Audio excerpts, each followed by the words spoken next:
We will start.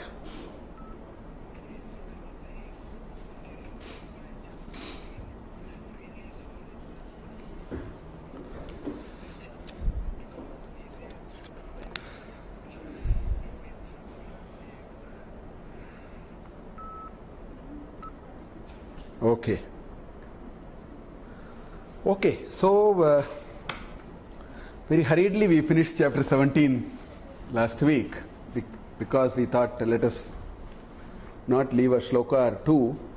So the Om Tat Sat very quickly we saw, but that's all right. So we are in chapter 18. We are now into chapter 18 of Bhagavad Gita, which happens to be the last chapter and which happens to be the longest chapter. This is the longest chapter, 78 shlokas, and next is chapter 2, which is 72 shlokas. Both these chapters, chapter 2 and chapter 18, are in some ways summary. Although there are one or two apparently new ideas coming in chapter 18, they are more of sort of clarifying and making it even more clearer than introducing any new concept. So in a way, chapter 18 is a beautiful summary, and it has a very interesting beginning, and that beginning is in a way reflective of our mindset, because within a span of 18 chapters, third time Arjuna asked the same question, but he is so smart he plays with words. In chapter 3 he asked in a particular way, in chapter 5 he asked in a slightly different way, and in chapter 18 he asked in a third different fashion. While in a lighter vein that is what it is, but I think more seriously there is a reason why this question is being revisited 3 times. And all the more reason when we conclude the discussions, this question must once again regain its prominence and show up ahead of Sri Krishna. I think that seems to be the logic anyway.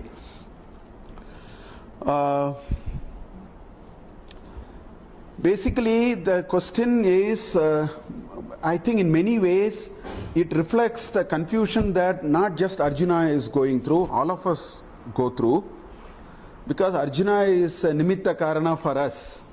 In a way, he is only a proxy to us.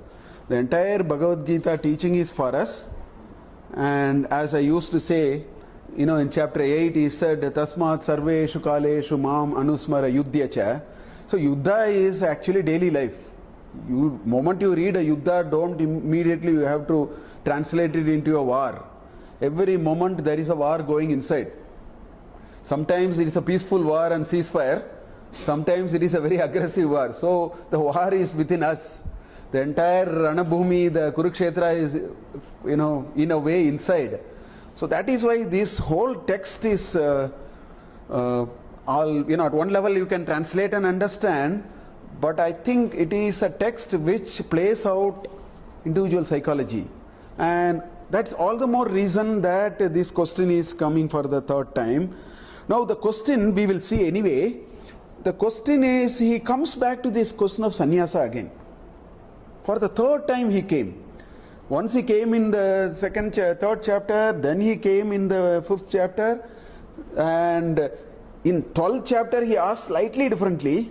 There he talked about saguna and nirguna. I wouldn't say it is exactly like this, but in the 18th chapter, full U-turn, and then he came to the same question. That's how the chapter starts, and it is a great opportunity for Sri Krishna to once again reaffirm some of the ideas. In the first 12 shlokas, he beautifully summarizes the Karma Yoga in response to the question, and of course some things about work, and then there is a big description of the Trigunas, which is a big emphasis in the third triplet of Bhagavad Gita. We will see all that.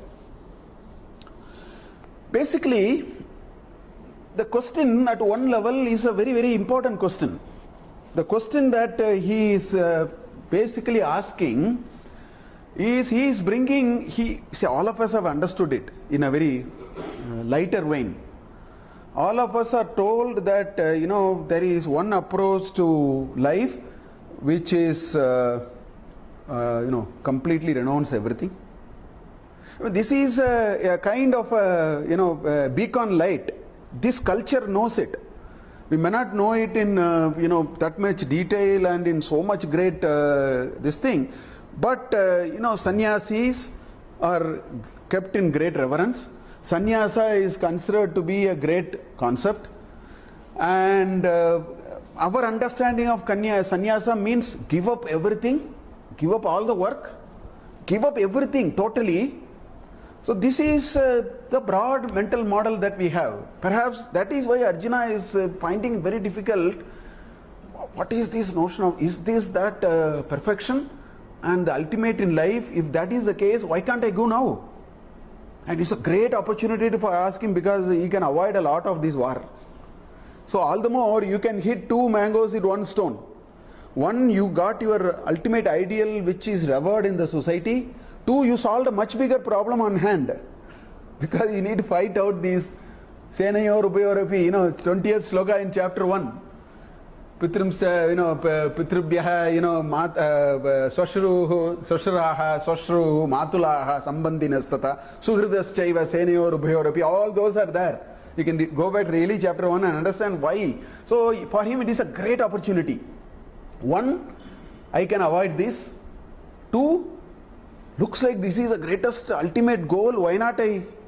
So this is the dilemma. Honestly, that is the dilemma which is bothering him. And the other approach which Krishna has pushed so strongly in the chapter, he talks about some karma yoga, and so which he is not fully convinced. We also can take it, but we are still, however much we keep hearing it and reflecting it, it's not easy. It doesn't go in that well.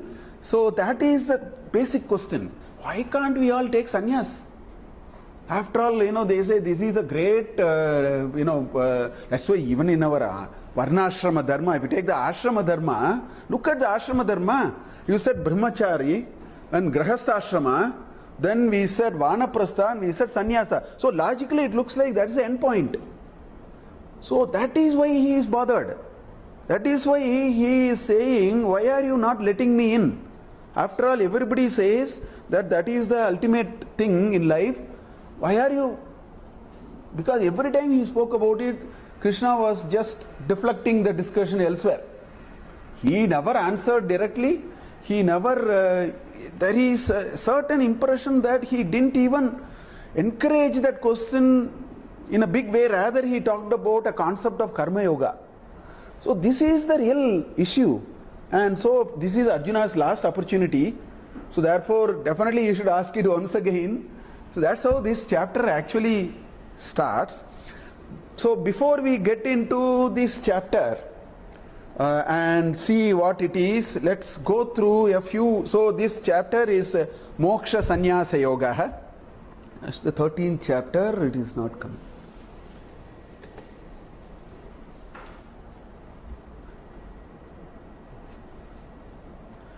So it is the 18th chapter, Moksha Sannyasa Yoga, Ashtadashodhyaya. But before we see it in some detail, I want to also we have to keep now put things together. So just to recapitulate, we said that there are three triplets in Bhagavad Gita. So I put a 3x3 way of trying to understand that. One is, the three triplets are are actually suggesting that there is a certain kind of a sadhana that we need to practice, we need to do. First 6 chapters is all about karma yoga. In fact, in the first 12 slokas in 18th chapter, he puts the final seal once again, which he has said any number of times, is when you do karma, there are 2 paths to it. You can get into a path of karma yoga, or you can get into bhoga, and which I call it as karma roga. So these are the only 2 paths. He seals the argument like that. You can, from karma, you have 2 opportunities, karma yoga or karma roga.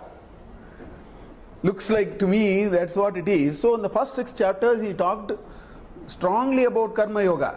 The sadhana is do work, and do work to get purity of thought. So the goal of good work is purity of thought.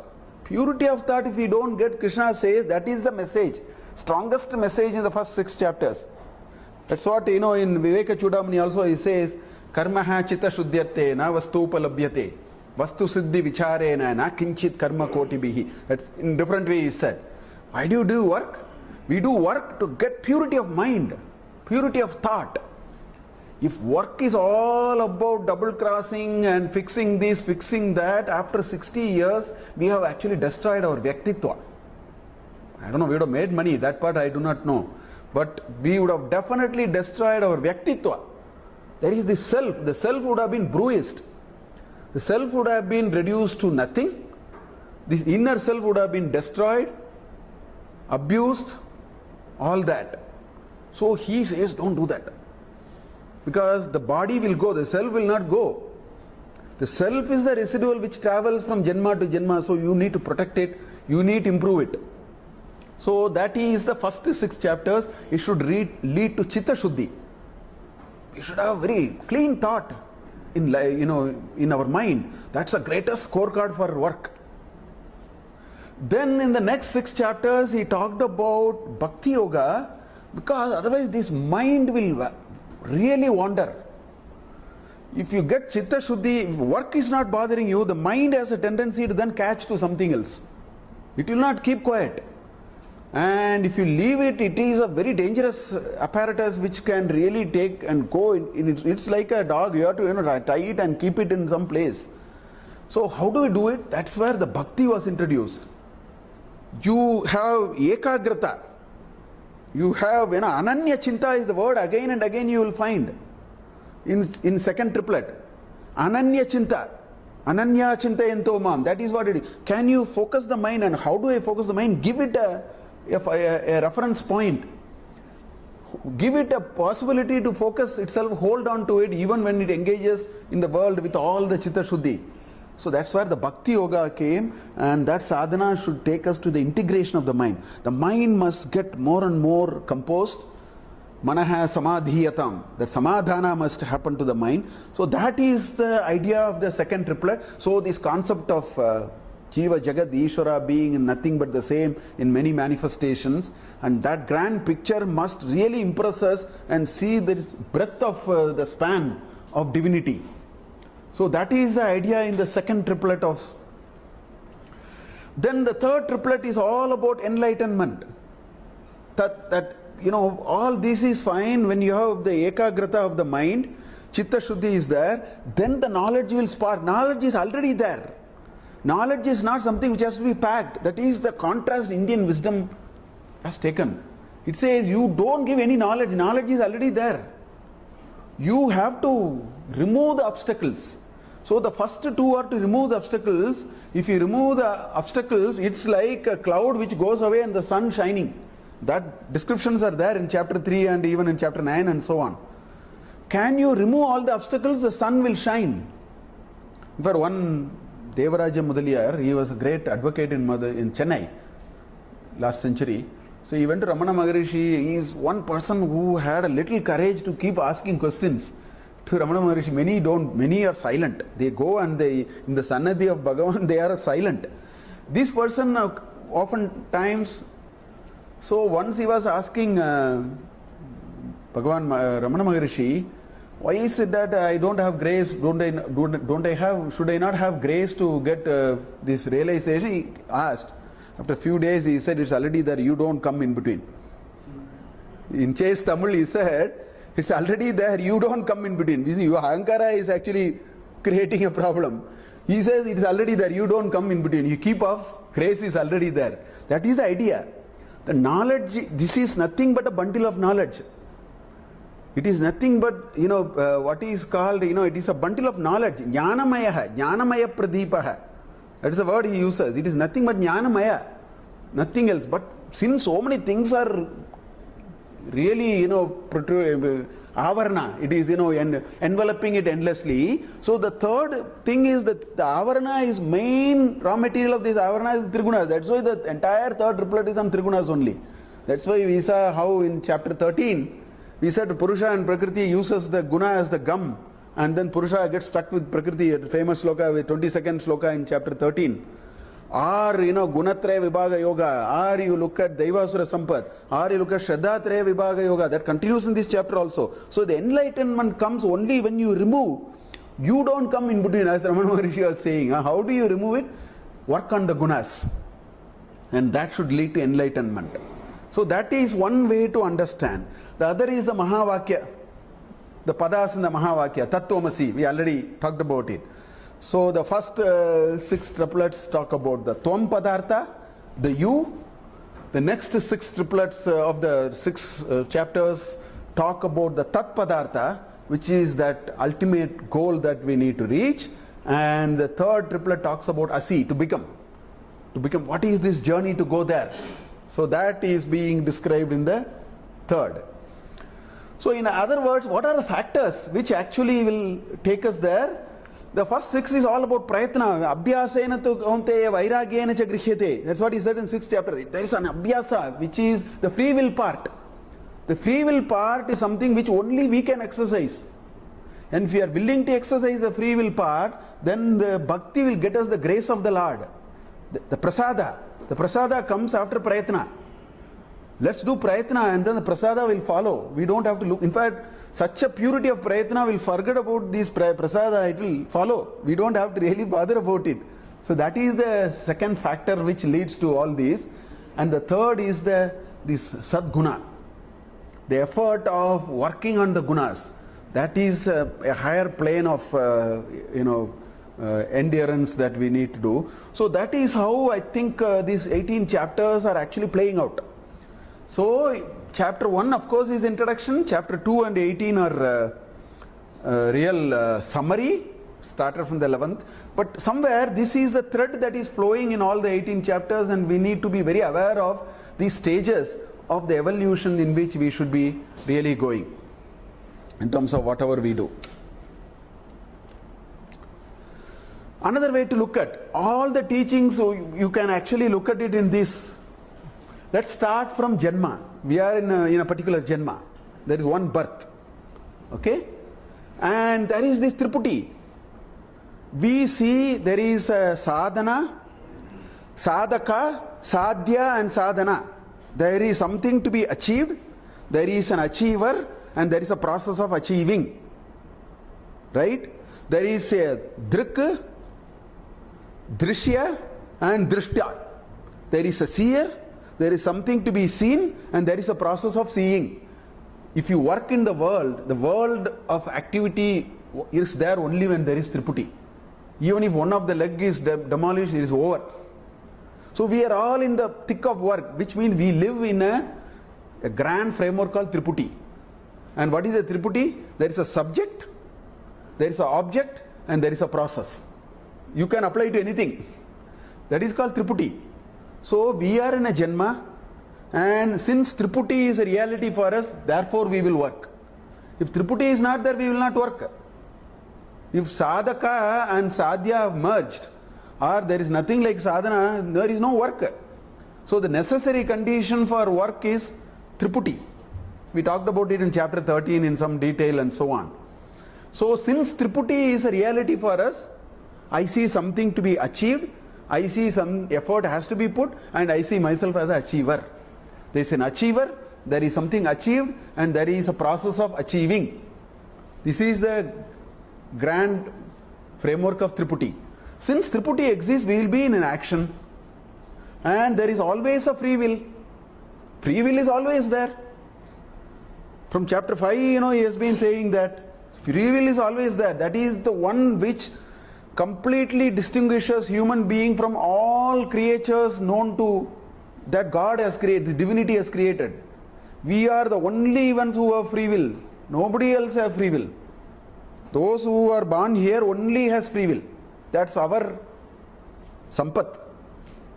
That's our resource that we have in our hand. We can use whichever way we want to use. Right? Anyway, so when we do action, that's where it can lead to two paths. If we are result oriented in everything that we do, what is in it for me as the most governing principle, most dominant principle of working, then karma will invariably lead you to Shad Ripus. Kama, Krodha, Lobha, Moha, Mada, Matsarya. Nobody can escape it if you start there. It's a matter of intensity, it's a matter of how long, all that you can discuss. But you can never say that if I work with results, I will not be subjected to this. You will be subjected to this. The more and more you are aware of it, you will know what to do. Once we work with a very result orientation, Shad Ripus, nobody can escape the clutches of it. And that will invariably lead vasanas. That's called vasana. It is the impression that is created. It is the, it's like the, photographic film on which some images are being reflecting and getting deposited. If you take it out and expose it in the open thing, all the impressions vanish. That is that route. This is like, the impressions are preserved. So, karma with result orientation invariably will lead to Shad Ripus, and that is how we collect the vasanas. And our framework says, if you have vasana, until vasana kshaya, Janma will happen. Because as you sow, you have to reap. There is a profit and loss which have to be settled.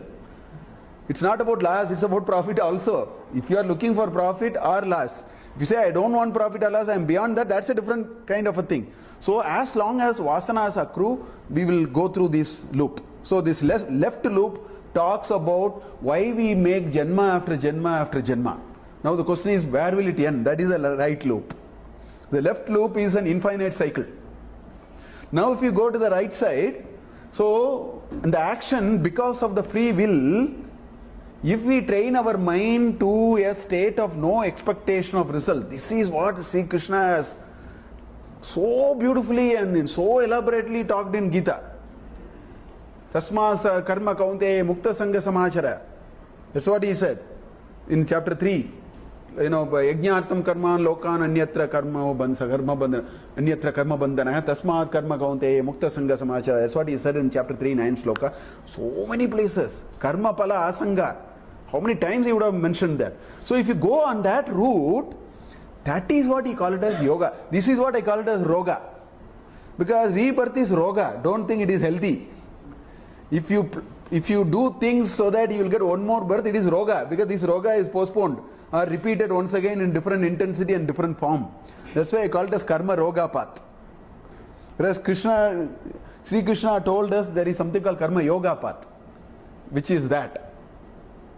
So no expectation of results will be the only way by which the photography film will fail to deposit on the film, because we have now decided to expose it every now and then. Nothing will get deposited. So vasana kshaya will happen. So the question, if you go in this route, there may be still a certain kind of cycle. You are in the no in the decision loop, you have to go back. Has the vasana exhausted? No. Go back and have one more janma.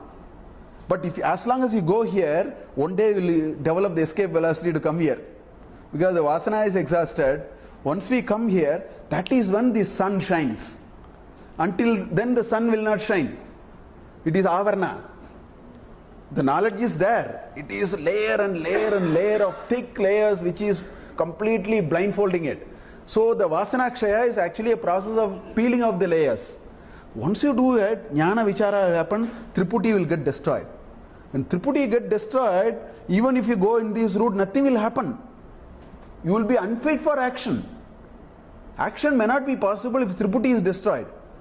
If you find everywhere God, everything as God's entity in whatever form, you cease to actually, it is difficult to do vyavahara. We got different vyavahara in order to do, we need differences. If you remove differences, it is as good as destroying this domain of vyavaharas. That is when people get videha mukti. So this is the escape route finally. This is what in many ways in Bhagavad Gita he has talked. In various chapters, these arguments are all put in different ways. So that is what is being once again strengthened, revisited in chapter 18, and that's what we will see in this chapter. Free will, choose this way or that way. Whose hand it is? Huh? Free will, exercise the action going this way or that way. Correct. Whose hand it is? It is anubhuti. Nothing can teach you better than your own anubhava. So the process is already set there? Yes, all of us are in that path. That is why I tell 100 times on Monday evening, particularly on a rainy day, these 20 of us have no business to come here. Why did we come here? Because the process is set. There are 100 things to do here. There is, today you can see who is forming the government in Maharashtra. These news channels are reeling it out non-stop. Or you can see some filmy music. There are 1,000 things that you can do today. Why did we come here? In a way, it's a program. It is not. It is the vasana. The complexion of the vasana is changing. This is how the parivartana happens. But the first path, like going this side or that side. I think my own understanding is it is a long, very long journey of janmas. I feel very, very encouraged. I think we have actually covered a lot of ground, and that is why we came here. This is what I keep arguing all the time. Not everybody can read. Not everybody can listen. With this kind of interest, and that we all say satsanga is not easier. Not at all. Leave satsanga. If there is one general purpose interest group going on, I will not go and sit until there is enough vasana in me to go there. So the very fact that the anubhava has, so people are at different stages of this marathon. Looks like my own reading is we have walked a little ahead. And there is moment we walk a little more, the grace of the God comes in full measure. So in fact we will stop thinking about it. We will stop thinking about the grace of God. That's when the grace of God comes in bigger measure. So the free will is conditioned by anubhava, and the anubhava comes through the vasana. Janma after janma, it is actually how the soul goes. It takes this only and goes. So that experience only teaches you. In one janma, if experience can teach us so much, don't you think in several janmas experience can teach us even more? In one janma, in 20 years, we say we have understood. Even in worldly vyavahara, we have understood. We have our own experience which brings us better ways of doing things. So this logic has to be extended. That is influencing the free will. And when that reaches that threshold, the grace of the God comes in full measure. We don't have to even look for it. That thinking of looking for it will go. That itself is a maturity of this free will. To look for God's grace is one lower level. You forget it. You do. That's why datavyam iti yadhyate taddanam, satvikam smritam. It has to be done. All other thoughts disappear and dissolve. So these other variables will all go. That itself is an indication of this maturity that we go through. Anyway, so chapter 18, 78 slokas. As I told you, Arjuna's question is, now he used different word. He brought a new word called tyaga. He said, what is this tyaga and yoga? Very rhythmically he used two words. He said, tell me what is this tyaga and yoga? First he asked, what is sannyasa and yoga? What should I do? Karma and sannyasa. Now he said, if you ask the same question third time, you will get angry. So let me put it in a different way. So he said, what is this tyaga and yoga? Sometimes you can also, little bit confuse you and get your approval and then go away. So what is, he uses a third new term, tyaga and yoga. He says, tell me what is this difference between tyaga and yoga, for which Krishna uses the first 12 slokas to summarize karma yoga so beautifully. This chapter is about summary. So the first 12 slokas so beautifully summarizes karma yoga once again, which we will see. Then he also introduces... Huh? Three is a very magical. Tripurti. Yes. Three types. Everything is three types. Three more. So 13 to 18 he talks about multiple dimensions pertaining to work. Some ideas of work which he never said before are said implicitly. He has put it very explicitly, very nicely into one set of 5 slokas. He says, Daivam Chatra Panchamam. He brings that. Karma, Karana, Vivida Cheshtaha, Pritak Pritak Cheshtaha and all that. He brings it Daivam Chatra Panchamam. Beautifully he brings that concept here. Anyway. Then he gets on. So the first 12 are actually Karma Yoga. The next is Jnana Yoga, because this enlightenment happens only when you work on your gunas and get the sattvic component in a big proportion. So to the entire third triplet is talking only about that. So whatever he left out in chapter 14 and 16 and 17, he has 9 categories in which he talks about 3 types of worker, 3 types of work, 3 types of agents, 3 types of buddhi, 3 types of dhriti, 3 types of shanti, happiness. All those he talks about. It's one big stretch of Jnana Yoga is brought here through the Trigunatma descriptions. That is the second chunk. Then he has only in one place in chapter 4, 13 sloka, he made a passing reference, Chaturvarnyam maya srishtam gunakarma vibhagashaha sasya kartaram apimam vidhi akartaram avyayam. That's all he said. Nowhere he talked about the varna. Here he talked about it. And he has brought the discussion of varna to a plane which will completely take us out of the current discussions that are going on, which are all coming from. He has actually brought it to another plane where he introduces this notion of varna. So that is what is there. And then there is a bhakti which he summarizes in the slokas 45 to 40. So there is a karma, then the jnana, then of course when you talk of work, he has to bring the varna also there, because varna is seen as a great mechanism by which you can look at the samaja with multitude of works and multitude of skills. That is how it is coming. Then of course the bhakti, and with that he closes the discussion with some passing remarks. And then there are 4 slokas. He says who should teach, who should learn. He says don't give Gita just like that. In fact, even people will not take it if you give it just like that also. So putting it in every tea stall and a movie and on a song and all are time pass. Adhikari. We are adhikaris because, as I told, we left several competing possibilities and came here. That is one lakshana of adhikari. He says give it only to adhikari. And also he talks about what benefits we have to teach and all that. So all those slokas.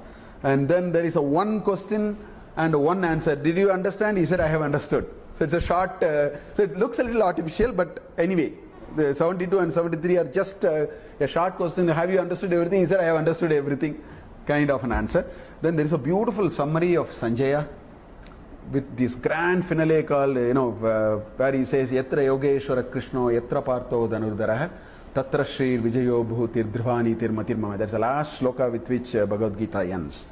So we will see some of them and then continue.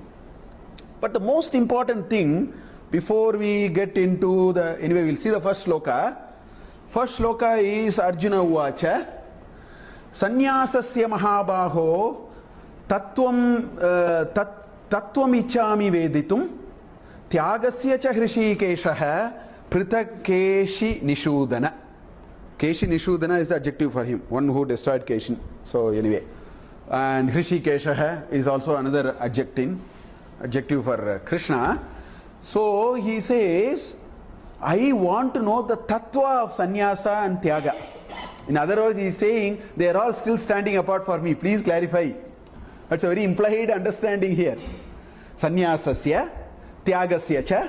In first line, sannyasasya, tyagasya cha. Also the tyaga. Tattvam jnatum veditum ichami. Veditum means jnatum. I want to know what is the tat padartha in it. What is the essence of it? That's why we call this tattva. Tattva is I have known everything about that. Tattva means thatness. If you have to use an English word like that, thatness, kindness, like that, thatness. If there is a that and you can put NESS by the side of it, that is the correct meaning of tattva. Can I know everything about that? Every property of that is tattva. That's why we use the word tattva. Tattva means we think a profound concept. Basically it is knowing in and out. So he says, Tattvam Veditum Ichami He Mahabhaha Rishikeshaha and Prithak, separately. You tell me what is this Tyaga and what is this, Sannyasa. If he mixes both, he wants to make sure I want to know very clearly, are you trying to separate it and how do you separate it and so on. So Prithak, he says, I want to know this, I want to know that. Can you please tell me what it is? Now, as I told you, this appears to be a third time, but I think this is a very, very important question. Because these two approaches to life, One, we generally understand that, perform karma as ordained in the Vedas, get rewarded with punya, swarga and all that, or completely renounce everything. See, if you read proper Shruti, you will get both. If you read Shruti in Purva Bhaga, in the Purva Mimamsa or the Karma Kanda, the message you will get is perform karma as ordained. In fact, that's what he said in chapter 17 also. He said, Om Tat Sat and all that he said at the end. That is the conclusion of the chapter. So, you can perform karma as ordained in Vedas, get rewarded with punya and swarga and so on. That is one great discussion. The entire Taittiriya, Aranyaka, Brahmanas, Yajurveda, full of that only.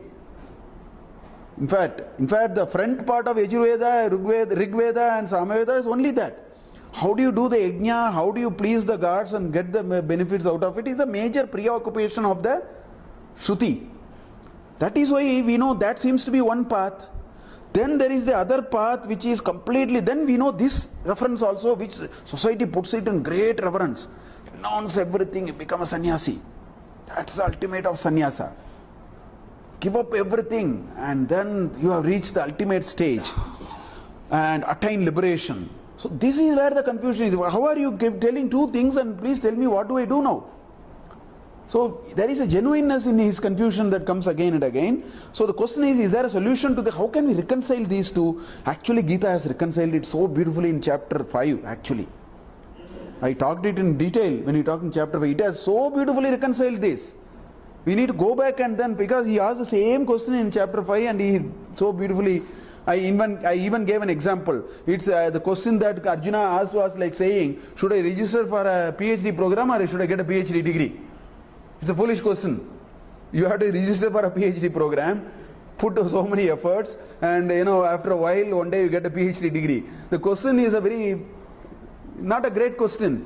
Like that I went and explained a few things in chapter 5 if you recall. That is what, so Bhagavad Gita has resolved it. They are no doubt, both are there and we are Shruti Pramana. This society is governed by Shruti, so it cannot be wrong. The problem is we don't know how to reconcile. We don't know where these two things play out and what is the basis in which it play out. That is why the questioning coming for the third time. Because unless we are able to do it, look at here for example, in chapter 3, the first sloka 3.1 is Jayasi chet karmanaste mataha buddhir janardana. See, you said so much. You said that compared to karma, because the last 18 slokas in chapter 2, this comes after chapter 2. 54th sloka in chapter 2 is Sthita Prajnasya ka bhasha. That's a question. What is this Sthita Prajna? Kim vrajeta, kim achara? How does he walk and talk? For which such a beautiful description of 18 slokas, which goes to Apuryamanam Achala Pradishtam Samudram in Apaha Pravishanti Yadvat, really takes you to that level. That is why this question is coming. You just now told that, this jnana is such a great thing. Jayosi chet karmanaste mata buddhihi janardana. You say buddhi here means, Tatkim karmani gore mam niyojayasi Keshava. If that is the case, why are you putting me into this Gora karma? I have to slay so many people now. Just now you told such a great thing about jnana and you said nothing can. In fact, chapter 4 is jnana karma sannyasa yoga. Jnana agni dagdaha. Sarvam karmakilam karmakilam partha jnane parisamapeda. Great messages of jnana from sloka 33 to 42 in chapter 4. Anyway, that comes a little later. That's why he again started a question in chapter 5. That's why the question came again. But here, such a beautiful set of slokas 54 to 72 in chapter 2. That's why he asked, Tatkim karmani gore karmani mam niyojyasi Keshava. Why are you then putting me into this such a bad act of killing, Bhishma and Drona and all that? Vyamishrena vakyena. He says, Mishra is mixed. You have confused. See his frame of mind in chapter 3. Vyamishrena vakyena buddhi mohesi. You are deluding my mind by telling little bit of this and little bit of that. Vyamishrena vakyena buddhi mohesi me tad ekam vada nischitya. You make up your mind. See the order he is giving to Krishna. Tat ekam nischitya yena shreyam aham apnuyat. I think you seem to be confused. This is how the See, this Arjuna also goes through a very interesting journey in 18 chapters. See, he is cut and dry. He is very brittle in these slokas. But look at the two slokas in chapter 5. Look at the first sloka in chapter 5. This is for which he answered. He talked about the entire karma yoga in chapter 3. He talked about again jnana karma sannyasa yoga in chapter 4. Arjuna again missed the essence of how karma will lead to jnana karma sannyasa. He didn't understand it. So in chapter 5 he asked another question. Look at the first question in chapter 5. He says, Sannyasam karmanam Krishna punaryogam cha shamsasi. You said karmanam sannyasam, giving up work. Punaha yogam cha shamsasi. You talked about the concept of yoga also. Right? Yet shreyaha yeteyoho ekam. Between the two, what will give me shreyas? What will really make me, give me that shreyas? Tat me bruhi sunischitam. Here also he is saying, you decide and tell me, but he is not as cut and dry as the choice of words are little softened down here. He says, you have now told two things, why don't you just tell me what is better of the two? That level he has gone. For which, look at the reply, very correct reply Krishna gave in second sloka in chapter 5. He said, Sannyasaha karma yogascha nishreyasaha karau ubau. Both, he put both in the same platform. Whenever Arjuna asked, same thing he did in chapter 3 also. Whenever Arjuna asked the question, he immediately said both are same. That only added a little bit of confusion to him. He said, I'll put it on the same platform. Both are same. And then he says, Tayoho tu, but between the two, karma sannyasat karma yoga visishyate. In chapter 5 he said, both are on the equal platform, but let me tell you, right? Karma yoga is better than karma sannyasa. So which means Krishna says there is really a possibility of giving up the karmas also.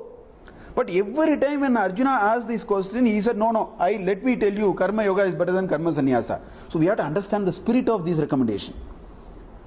This is what he has carried right through. See, if somebody comes to me and he says, sir, I have absolutely no experience of even walking 4 kilometers, leave alone climbing Mount Everest. If you and ask me how to climb Mount Everest, I will tell him, go 200 kilometers from here, there is one, Giri, do Giri Pradakshina. That's all I will say. I will say both are same, don't worry. Giri Pradakshina is actually Mount Everest, because that's what I should tell him. Whereas another person is at, already in 10,000 feet and he makes a phone call, assuming there is a cell phone working there, or a satellite phone or something. He says, sir, how do I do? There you have to tell something else. So that is the spirit of this whole argument. Whole argument is, whenever he confronted him with sannyasa, he says, do karma yoga. Immediately it deflects him into something called do karma yoga, because Arjuna represents all of us. That is the spirit which he actually again brought out in 5. In fact, there are nice slokas in chapter 5, chapter 6, slokas 3 and 4. Nice slokas. I mean, I will not go over it again, but you can always go back and see. He has been actually clarifying this. So basically, what is the issue here? The issue here is, subtly Krishna is saying, don't beat a raw fruit and then hope it will ripen. Allow the fruit to ripen. Or don't throw this powder and then create a health hazard elsewhere. That white color powder. In other words, what he is actually communicating through this is the evolution must be natural. There are no shortcuts. The evolution is a very natural process. Urvarukamiyo bandhanat mrityor mukshi amamritaat. That's what he says. Urvarukamiva. Just like this cucumber fruit, when it is fully ripe, it will detach from the trunk. You need, even with a lens you cannot see. If you take it, it will come. It is actually looks very attached. You will not even see a hairline crack, but it has already detached. If you take it, it will come. That is example in the Mahamrityunjaya mantra. Urvarukam iva, just like this cucumber fruit, which is fully ripened, it slowly detaches itself. Yet it looks like it is part of the system. If you take it, it will come. You have to really experiment and wait every day and give little force and understand when it is really. That example is what they have given. Like that, mrityoho mukshiya ma amritat. Don't take me out of immortality, take me out of death. but not in a very speed track. He said, Urvarukamiyo bandhanat, bandhanat mrityor mukshiya. This attachment, I have to slowly, one step, if I come, that is immortality. That's what so the point Sri Krishna is going to tell last time again is, it is not you have two options, you pick one out of the other. It's not that. It is a journey, it is a process which leads to an end. You can't just go and pick that up. So karma sannyasa, it doesn't, in fact none of us in this room are ready for karma sannyasa. We are not at all ready, because Triputi is a reality for us. Where is the karma sannyasa? So that is what is the confusion, and Gita has actually resolved it. Gita has said, instead of wasting on these high ideals, perfect simple goal, perform karma, and perform karma so that you get chitta shuddhi. If you are a master of karma yoga, you will become urvarukamiyo bandhanat. One day you will fall, nobody will notice. Don't plan for all this. You will fall out of this world, and you will make such a great impact with that kind of a position also. That's why in chapter 3 also he said, Na karmanana manarambat naishkarmam purushaha ashnute. Do work and work and work, evolve, and then you get naishkarmya. Not doing any work, nobody gets naishkarmya. Nishkarma and all does not come by not doing. He says you become very matured. That you take. That's what coconut does. The water dries and dries and dries and dries, and then it detaches. It says that's the end. The copra is very intense in its energy, in its smell, in its vitality, but it had gone through a process. The water has to slowly dry. Then the pulp inside has to become drier and drier and drier. One day it detaches itself from the shell and says, I am free now. That is what we should do. We can't just like that go there. It's a process. So that is the charm of karma yoga. So our goal is very simple. We should do work to get chitta shuddhi. If we get chitta shuddhi, this question of what next will disappear. We are very fact, in fact chapter 5 he said, the very fact you are asking questions, you know you are not ready. A very matured person will not ask, do I have to go for sannyasa? Such questions will never come. Everything will melt. So that is what he wants to emphasize once again through the 12 slokas. So Krishna's reply, he says, Sri Bhagavan Vacha, Kamyanam karmanam nyasam sannyasam kavayo viduhu sarva karma palatyagam prahuhu tyagam vichakshanaha. You asked about sannyasa and tyaga, I will explain. That's what he says. First line he says, Kamyanam karmanam kamyanam nyasam. It's not giving work, giving this attachment or desire related to work. Who said work has to be given? Gita is the last text which will say give up work. Nowhere you will find in Gita give up work. That's why he says karmanam, kamyanam karmanam. Kamyanam karma is the karma with a lot of what is in it for me. He says leaving that is called sannyasa. Not giving work altogether. Giving kamya karma. You do the nyasa of the kamya karma, that is samyak nyasitaha tasma sannyasah. You have well, given up very well, very aptly. That's why you are a sannyasa. Kavayoho, kavihi are, those who are not the poets. Kavihi is one who have understood the ultimate truth.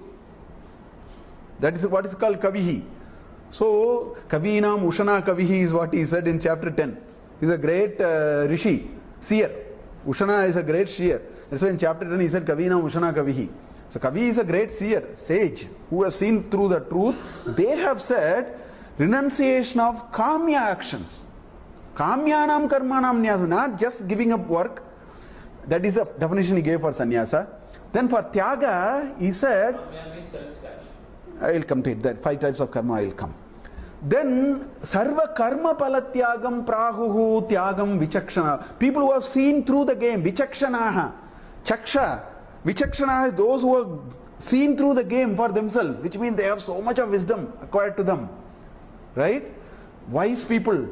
They say karma palatyaga is called tyaga. Tyaga is not giving what I don't want. There is a very fancy tyaga. I don't want this, so let me do tyaga. There is no tyaga. Your attachment has gotten very stronger by removing unnecessary things and keeping the necessary things even stronger. Real tyaga is karma pala tyaga. Results, give it to. It's a beautiful sloka, I think 57th sloka or 60, one of the slokas in this chapter we'll see. Grand sloka, which will say how to do that. He says, surrendering to God, that's the greatest thing. That is the ultimate of karma yoga. So he says, sarva karma palatyagam prahuhu tyagam. So definition of tyaga is not giving up work, giving up this preoccupation of the mind with the outcomes. It's not giving up outcome. Take outcomes. You can't give up outcomes. You did something, you didn't get promotion, that outcome you cannot. Where is giving up? So by giving up doesn't mean that it has already come to you. Giving up means giving up your mind's preoccupation with all that happens with outcomes of what you do. That is the correct meaning of karma pala tyagam. It's not giving a tyaga. Nobody can give a pala, cannot be tyaga. For you do something, there is a pala. There is no way you can escape it. So there is no question of giving up. Giving up means mind's preoccupation must be freed. So there are, he said kamyanam karmanam. See, in our scheme of things, there are broadly, particularly if you look at the first part of Veda, these are all coming in the first part of the Purva Mimamsa, in the Karma Kanda. That's why it's called Karma Kanda. So there are 5 types of karma we will do. Whatever karma you do can be plugged under any of these 5. This is a universal set of understanding karmas. There are 5 types of karma that we will have to do. One is called Nitya Karma. There are daily things you have to do. You have to eat every day. You have to, discharge what you don't need. You have to take bath because to keep your body healthy and so on. There are Nitya Karmas. And there are religious prescriptions also as part of Nitya Karma. Today people have optionally deleted it. That's a different question. But there are a notion of Nitya Karma, which means these are to be done on a daily basis. That's one set of. Then Naimittika Karma. Naimittika Karma are works which are ordained. They manifest on some occasions. I have to get my daughter married. That's a Naimittika Karma. There are certain things that you are ordained to do. There is a certain sense of responsibility that actually creates work from time to time. That are called Naimittika Karma. You are only an instrument. It is your responsibility to do it because you have moral responsibility to do it, and there are things of that kind. That is called Naimittika Karma. Then there is something called Kamya Karma. You can do, in fact, Purva Bhaga of Veda says you can do any yajna, and that's how all these Ravanas and all these people got a lot of power, na? Ravana plugged, in the mythological sense, he plugged one head, put it in the fire. For 1,000 years he did yajna, then plugged the next head, put it in the fire. 9,000 years they did like that. So, you can do all kinds of, you can't do all with certain results in mind. Hiranyakashipu went all over the world and then searched and found Vishnu nowhere, not to find out Vishnu is inside. Today also they are searching God particle all over the place. God particle is everywhere. But anyway, so Kamya Karmas are karmas which are done with desire, Rajasuya Yaga. A Kshatriya will have to do a lot of Kamya Karmas.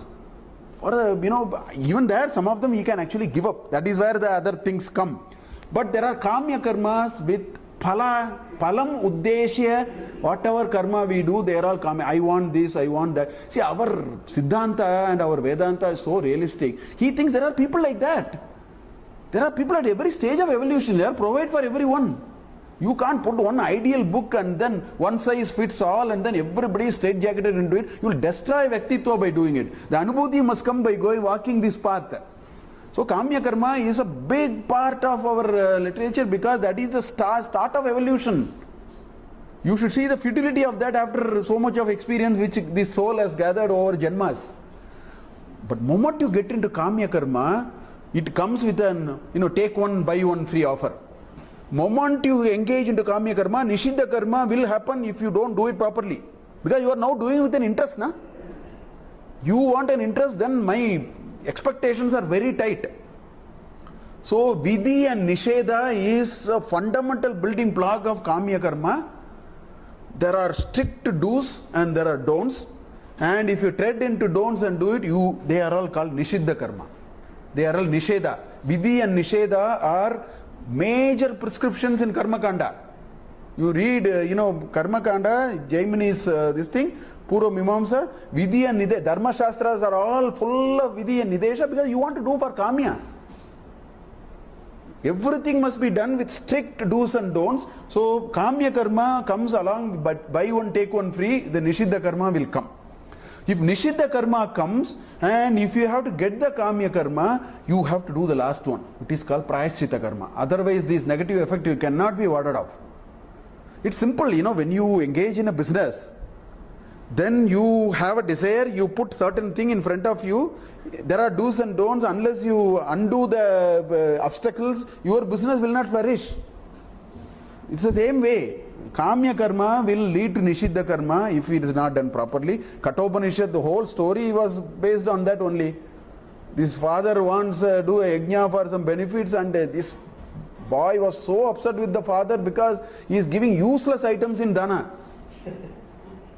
In fact, it says there are no teeth. The sloka is so beautiful, I don't remember now by heart.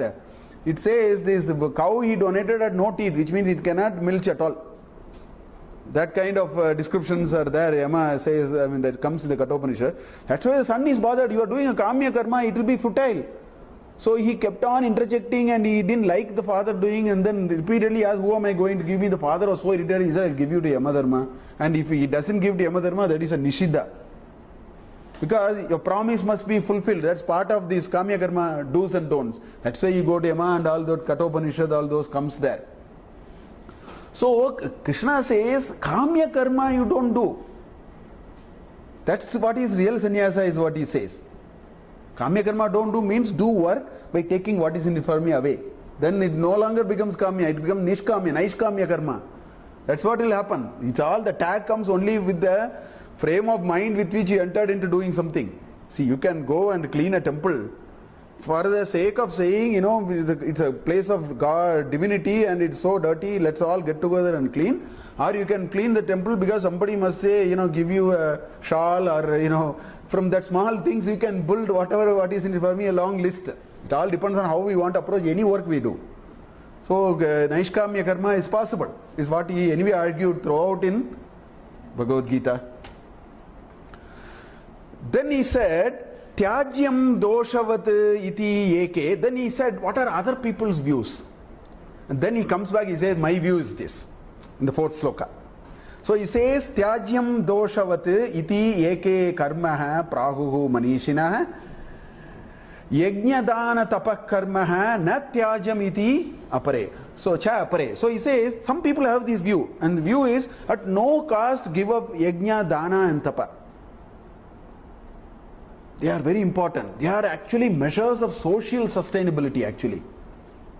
It's a great concept of social sustainability. Economic sustainability is inferior to social sustainability. You can't have 100 people who are millionaires and the whole street is full of beggars, and it will be a civil war. Millionaires will be finished. They will be killed in violence. So economic sustainability must actually be subservient to social sustainability. Current free market economy doesn't look at it in that perspective. It puts economic sustainability much higher. Social sustainability is a CSR framework by which you try to keep it at some targeted levels. Whereas this yajna, dana, tapak, karma is a great index of social sustainability. If only a society can find excuses, every yajna and dana or tapa are only to give. That's why every religious rite, I talked about it last time. Every religious rite has plenty of dana as part of the system, because the riches must spread, otherwise you will not have peace. It's a social sustainability. That's why some people say do yajna, dana, tapa, karma, and some people say you give up those which can lead to sins and so on. Whatever is considered as evil, that has to be given up. Doshavati iti. That which can generate a little bit of dosha or evil, and leave it, and so on. So the question, that the debate is whether to give up all or whether to give up part of it, and these kinds of things are coming. So in the next sloka, Krishna clarifies this. He says, Yajna dana tapah karma natyajam karyam eva tat. This is one set of act nobody should give up. And moment say yajna, please go and read slokas 9 to 20 in chapter 3. and read slokas from 24 to 33 in chapter 4. Grand ideas of yajna. We should remember that definition of yajna because we are after all in 18th chapter. So we should pull all those meaning only. Pancha Maha Yajnas, he talks about how you can give prana and apana can be in yajna. For chapter 4, he takes it to a much higher level, this whole concept of yajna. So when we say yajna and dana and tapa, we should remember that. Yajna dana tapa karma natyajyam karyam tat. Because yajna danam tapas chaiva pavanani manishinam. That is the one which purifies your thought. That is the one which purifies your thought. The more and more yajna, dana and tapa we do, that's why in yajna the mantra itself says, Somaya idan namama. That it is not for me, it is not for me, is repeated so that that idea gels into your mind. Then only you can become Padma Patra Ivambasi. There is a 10th sloka in chapter 5 of Bhagavad Gita where he says, like water on a lotus leaf. Exists in the samaja, but don't get affected by pluses and minuses which are all thrown all the time. That will happen if we practice more of this. That's why he says, Yajna danam tapas chaiva pavanani manishinam. It is real purifying agent. That only can purify you. That's why yajnartam karma lokan anyatra karma bandhana. Tasmat karma kaunteya mukta sangha samachara. That sloka we must connect to this. When he says yajna will purify you. Because there is a spirit of doing work with the spirit of yajna and all that he talked about in chapter 3. Then he says, Etanyapiti karmani, even this work that you are doing, yajna dana tapa karma, yajna dana and tapas that you do, even that, sangam tektva palani cha. You give up attachment, don't get too attached with the work because it will affect you. If you get attached with the work, it will definitely affect you. If you learn the art of detaching yourself from it, it will not affect you. It's as good as saying, till 11 o'clock the car is mine. 11:05 I sold the car, my approach to the car changes at 11:05. I have developed detachment. You can better do it at 11 o'clock, life is a little easier. Otherwise one scratch on the car is like a scratch on me. It really affects me. I don't get sleep. Some people are so naive. One fellow scratched the car that night, for 2 days they don't get sleep. If they are so emotional, you should go to a psychiatrist and take a sleeping pill also. So he says that sangam tyaktva palanicha, right? Kartavyam, kartavyan is in plural. So kartavyan iti me partha nishchitam madam uttamam. My ultimate opinion I am telling you. Last time he is telling in Bhagavad Gita. Same thing he has told many times. He says, my ultimate opinion, hey Partha, I will tell you. Do yajna, dana and tapas because that will purify you. Even when you do that work, do it with keeping away sangha and phala. Sangam tektva palanicha. If you mastered the art of it, you have mastered karma yoga. Karma sannyasa, you will not even ask me. It will happen. Once you are in the path of karma yoga, you have evolved to a different place, you will stop asking those questions. Because you will go into an experience. This asking means you are not ready for, you are not even experiencing. If you experience, you will silence. That's why Ramakrishna Paramahamsa says, the bee will make so much noise only until it sits in a honey, in a flower to suck the honey, then the noise completely subsides. So these questions are all noisy. Once we do karma pala tyaga, we don't ask questions. It's not required. We have still not gone there.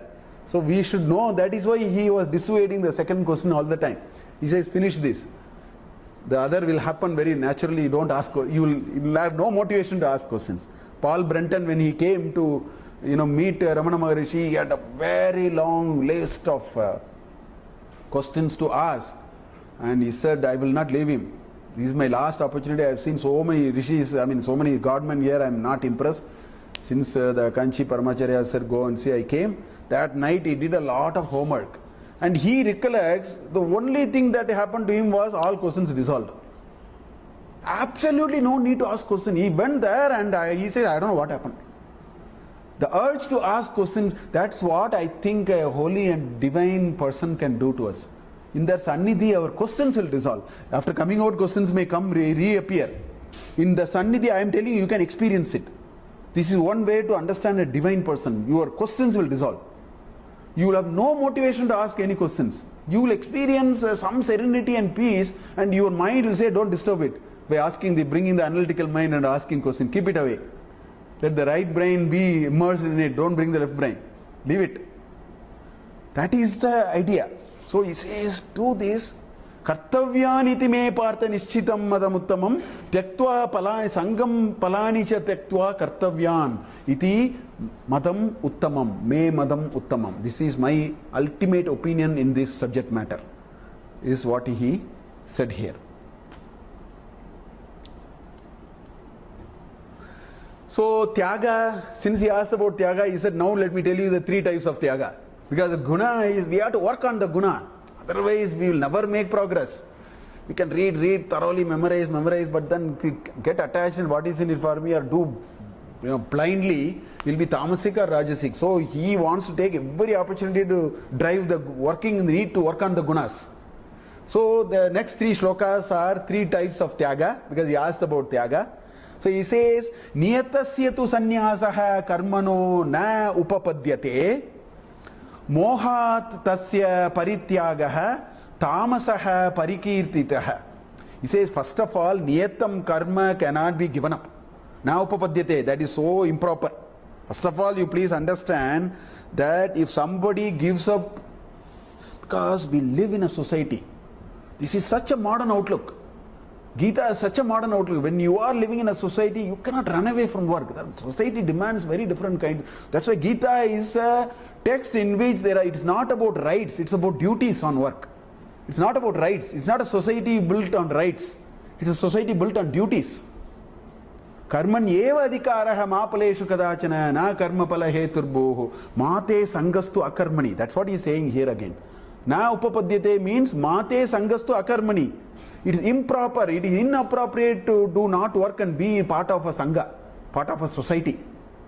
So first he says, Niyatasya tu sannyasah karmanaha na upapadyate. But these tamasic people give up work on what basis? Mohat. They are deluded, they have no power of reasoning. They are completely deluded. Mohatasya parityagah. So they give up work foolishly, without understanding the larger principle of the Sangha and our need to exist and so on. So, mohatasya parityagaha tamasaha parikirtitaha. So, such kind of abandonment is tamasic abandonment of work. That's what he defined. Then the next sloka he says, dukkam iti eva yat karma kaya klesha bhayat tyajet. So, sometimes you say, oh, this is too difficult for me. It's too difficult. It bothers myself. Kaya klesha. It bothers my body. It is physically difficult for me to do. That kind of a feeling. Kayat klesha, then bhayat. Fear, out of fear, or dukkha. There is a possibility I will fail, so let me not do. This will generate negative results, so therefore let me not do. So all these are, you are putting the cart in front of the horse. Even before you do the work, you have evaluated the outcomes and why are you evaluating the outcomes? What is in it for me? That is the strongest. That is why this thought will come. Otherwise this thought will never come. That is why a mother will never have this thought when she attends to the child. She will take the gravest risk of life and do this bhaya, this kaya klesha, this dukkha, all these will evaporate. I mean, a person with love will love at these ideas, will laugh at these ideas. These ideas will come when you do work not out of love, but out of profits. What is in it for me? Then you even evaluate everything a priori, put the cart in front of the horse, and then you step off. That is what probably he is saying here. Dukkha iti eva yat karma tyajet. Tyajet can be put to everything. Dukkha iti eva yat karma tyajet. Kaya klesha iti yat tyajet. Bhayat yat tyajet.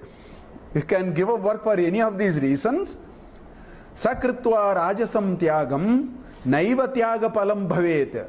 This doesn't give you the real effect of tyaga. So whenever you see, he is suffering from dukkha. He has evaluated everything even before he put the first arrow.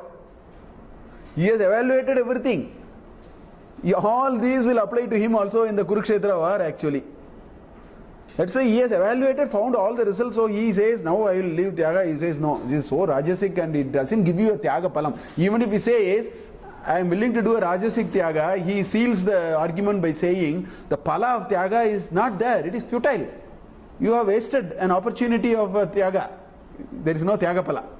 So he says, Naiva Tyaga Palam Labed. You will not get any fruits thereof. So the very reason, the fruit of your work is destroyed. You are so much worried about work and its effect on you. The fruit is destroyed. Now you decide what you want to do. That kind of a discussion. Then he says, Karyam iti eva yat karma niyatam karyam iti eva. That niyatam you have to put here. Karyam iti eva yat karma niyatam kriyate Arjuna.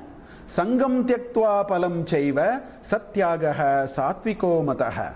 So, niyatam karyam iti eva yat karma kriyate, hey Arjuna, that work which is done, because it has to be done. Don't go one step forward.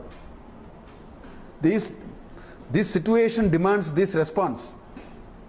Don't look at the profit and other things, what will happen, all that. So dukkha, kaya, klesha, all those are not there. As I told, in the case of a mother's or a pure love of devotion that a person does to his guru, a mother does to his children, or dedicated parents do in upbringing of their child, they will all be sattvika.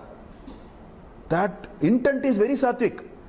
They don't do any of these. How much of trouble they take. I mean, I am pained to see all these. I keep talking to these, the Aktorsha walas, these, these ninth block, that vegetable vendors, fruit vendors and flower vendors. How much their face light. They say, my daughter or son is studying in a school, the fee is very high, but I am putting hard. That is sattvic. They see the joy of, I have to get my son or daughter educated. That's all. It's a full stop. I mean, sometimes you may say they may do it something later for, these are all very fancy ideas. They are all not strong thoughts. The real strong thought is a full stop there. A true love has this. So Krishna says, everywhere you can bring true love to work. Why are you taking out that component and do it only in selective places? That is what he is actually arguing through this. So he is saying, Karyam iti eva niyatam karyam iti eva yat karma kriyate Arjuna sangam tyaktva palam chaiva satyagaha satvikaha mataha. That is the real satvik. So your satvik property will increase when you approach it from this perspective. Is what he says in these slokas. So essentially what is Sri Krishna saying?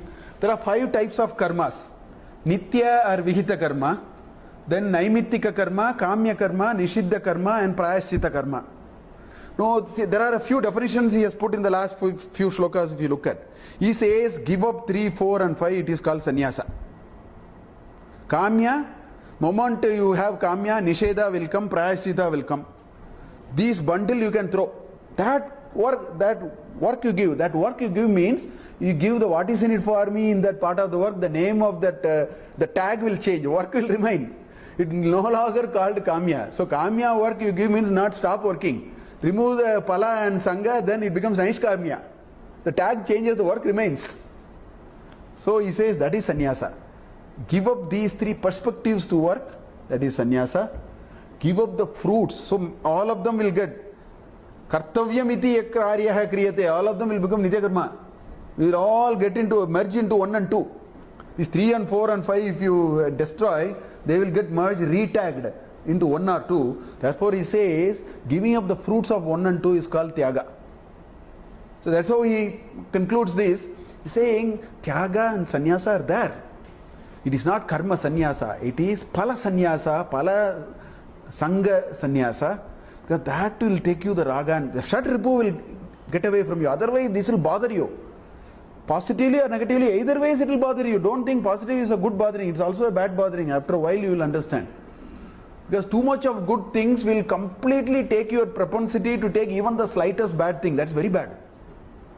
Don't ask for too much of good things. You are walking on a very fragile and a very high, you are walking on a 20-story building on a rope which can actually cut at any time.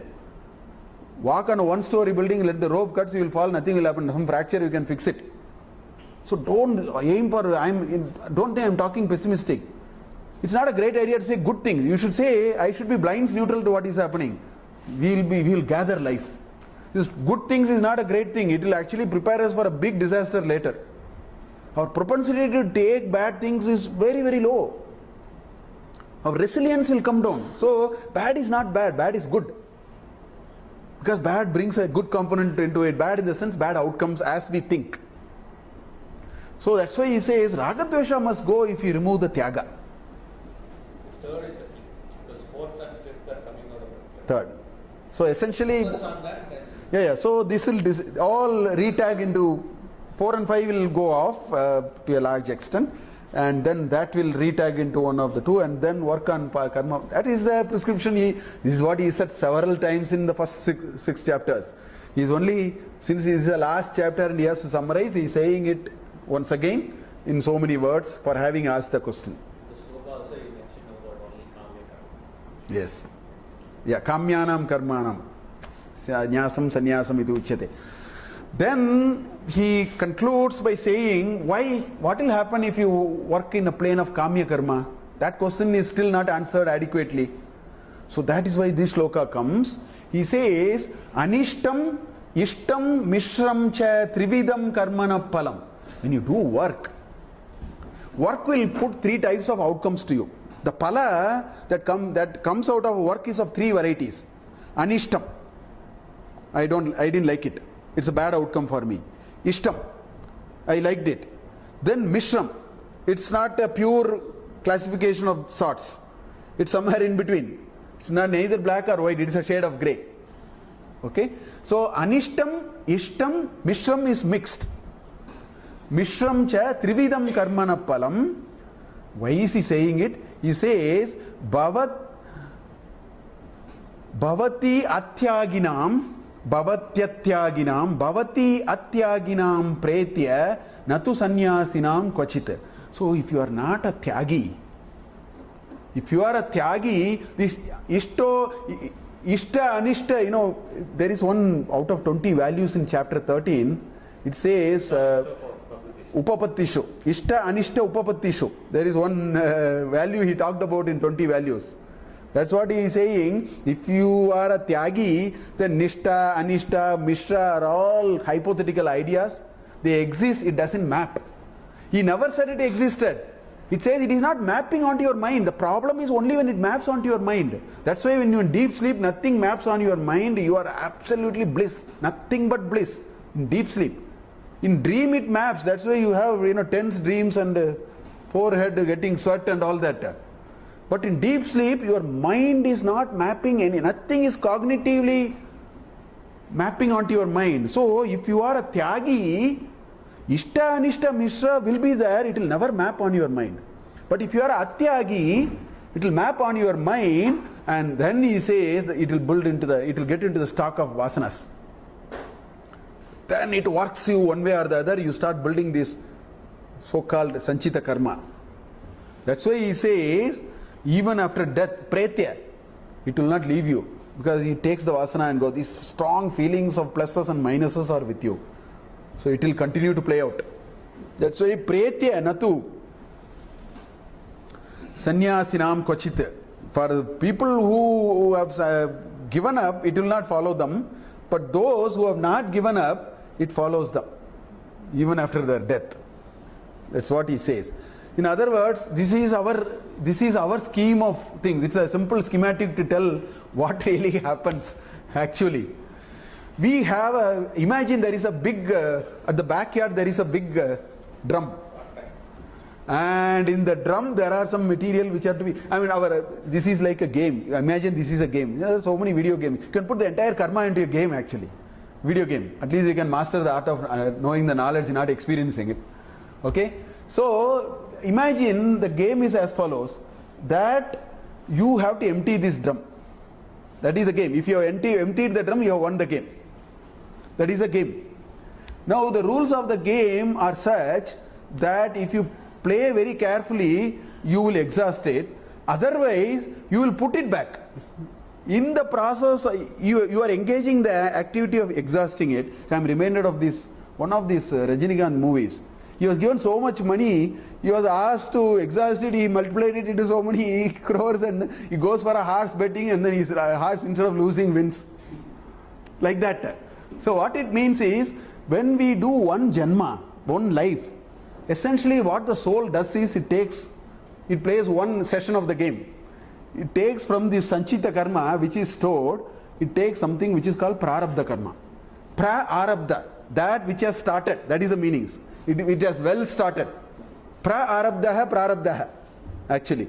So, which means the soul, when it took birth, it has actually brought a bag. And it came with the intention, I have to now exhaust it. Now we enter into a world of Vyavahara, Karma Palatyaga is not there. Now instead of exhausting it, at the end of the retained earnings is negative. You write a profit and loss account and then close the 31st March is like death. 31st March is like one death of one Janma. Then you transfer it to the balance sheet, you find it is actually making it worse. So that is called Agami Karma. These are all future. Which means it's like after playing one session of the game, you, instead of returning empty, perhaps you bring a much bigger bag also. You brought a small bag and then you return with a bigger bag. So this container you need a bigger container. This is a game we are playing actually. So that's what Krishna says, if you do karma palatyaga, your bag will be empty. When you return, if not empty, the bag will become smaller and smaller. So by simple logic, this water level will slowly come down now. In so many janmas, this will get, that is the Vasanaksha, the first graphics which I showed, is only about this. Which is what Krishna is saying here in the 12th shloka. The Trivida Karmana Pala will work like this. If you get with profit motive, you have to close the accounts on 31st March. Nobody can run away from that. You have to close the accounts and transfer that corresponding entry out of this into the balance sheet. It's very, very important, and the retained earnings will tell you whether what will happen. So if you keep on adding and adding, it will only grow and grow and grow. If you can reduce it, one day the company has to be closed, it cannot be a going concern anymore. Because there is neither assets nor liabilities. Imagine a situation there are no assets and liabilities. That company has to be closed. The going concern doesn't work there anymore. That is what Krishna is saying, that palatyaga, whether the pala is ishta, anishta or mishra, it will not map. If palatyaga is not there, it is 100% it is going to map. And if it maps 100%, that means you are returning back after one janma, you are coming with more in your bag rather than exhausting it. So this has to be broken somewhere. And that is the value of karma yoga. Otherwise it will be karma roga. This is adding more and more problems into your... This game will never end otherwise. It will keep on going again and again and again. So that's what, so in the first 12 shlokas, he very clearly established and summarized what he spoke in great detail between chapter 3, 4 and 5. Because once he asked in chapter 3, again he asked in chapter 5, even chapter 6, before he got into Dhyana Yoga, shlokas 3, 4, 5 is summary of this again. You go back and see, it will only talk about what is karma, what is sannyasa, what is karma sannyasa, what is important, what can do other. All those are there. In this context, if you go and read chapter 3, 4, 5, you will find a different meaning. That is what he is summarizing one last time. The karma yoga is summarized. So, Krishna's final prescriptions are as follows with respect to karma. Starts from the bottom, we have to go up. That's why I reversed the order of this chart. Instead of starting from the top, I am starting from the bottom. Perform ceaselessly karma. Niyatam kuru karmatvam karmo jayo hi akarmakaha. This is what he said in the 8th shloka in chapter 3. Niyatam kuru karmatvam karmo jayo hi akarmakaha. That's what he said in the 8th. Please do. Keep on. Sharira yatra napi, Shakyata is what he said in the second line. I don't remember it by heart. He says, even to carry on your bodily thing, you need to do karma. He gave a specific example to explain that concept. So he performs ceaselessly karma. Practice totally karma palatyaga, and if we do that, then in the sattva rajas tamas, the sattva part gets more and more. the complexion of this RGB has to change. Then Gunatita. First you have to, adjust the complexion of that is what the last 5 slokas in chapter 14. Look at 19th sloka to 24th sloka in chapter 14. That is up to 18th sloka, he talked about only the 3 gunas. What is Rajas, what is Tamas, what is Sattvic, what will happen, Sangha Sanjayate, all that, Sattva Sanjayate, all that is there actually. How the rebirth will happen, how all that is spoke about until the 18th sloka. 19th to 24th sloka in Gunatraya Vibhaga Yoga, chapter 14, he pointed to an eventual goal, which is making this complexion irrelevant. Now, making this complexion irrelevant, that frame of mind will come only when you have dominance of sattva. After that, you will say it doesn't matter. You have to go there before you get to the next. So, develop yourself into a pure sattvic personality. That is what will give us Chitta Shuddhi. Chitta Shuddhi happens only when there is a lot of sattva. We need a little rajas, otherwise we will not be in activity. We can have very little tamas because that's also plays its role. But it should be dominantly sattva. So once this proportion gets there, that is when Chitta Shuddhi will happen. Until then, Chitta Shuddhi will not happen. It will be an idea which we will keep on thinking, not even knowing what it is and so on. Once that gate is open, then we get into Jnana Vichara or Prapatti. It depends on which way we go. You can go into a Bhakti Marga, you can get into Jnana Marga. Jnana will merge into Bhakti and Bhakti will merge into Jnana finally. It's only 2 ways, but they will meet very soon. It's only a sudden starter for us. See, if I want to go from here to Jayanagar, I can take a left turn and right turn also and reach Jayanagar. Only thing is somewhere I will take another right turn and maybe go in the parallel road and reach there. Finally we will reach if I know where the destination is. I will never get missed. Path can be slightly this way, that way, and the path will eventually merge. It will merge. So one can do Prapatti or Jnana Vichara, it doesn't matter. This will prepare us for us. Then he talked about Sarva Arambha Parityagaha. When Sarva Arambha Parityaga, all desire to initiate action, when that goes, that is that other sannyasa. So that you don't ask now. Let us not ask that now.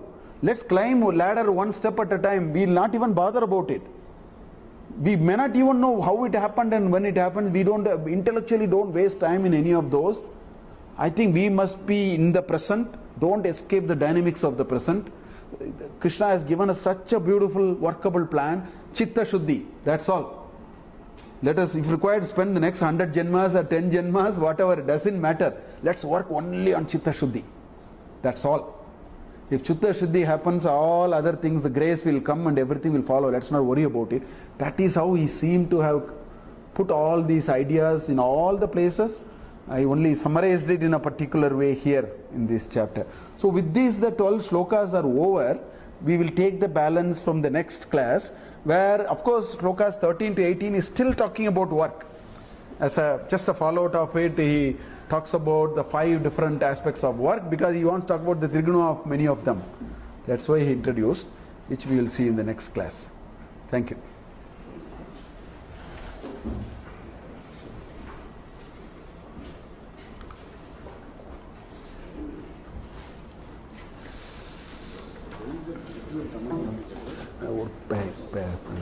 ஒரு நிமிஷம் நான் save பண்ணிடுறேன், பெரிய ப்ராப்ளமாக இருக்குது.